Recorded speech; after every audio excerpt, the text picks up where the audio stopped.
এই হাদিসটা আপনার মাকে বলবেন, আপনার বোনকে বলবেন, আপনার মেয়েকে বলবেন, আপনার স্ত্রীকে বলবেন।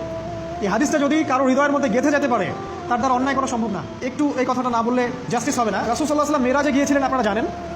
তিনি মেরাজের রাতে অনেক অলৌকিক জিনিস দেখেছেন, নবীদের সাথে সাক্ষাৎ করেছেন, ইভেন আল্লাহর সাথে কথা বলেছেন, আল্লাহর নূর দেখেছেন। এই সময় সবাই তাকে হাসি মুখের সম্বর্ধনা জানিয়েছিল।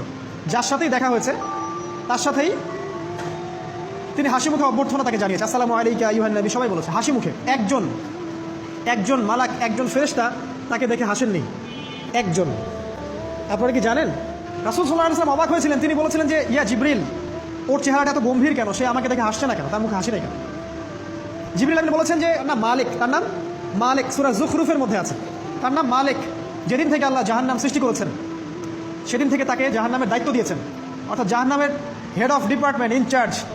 সেদিন থেকে তার মুখের হাসি উঠে গেছে। আমরা দোয়া করি আমরা যেন তার সাক্ষাৎ না পাই।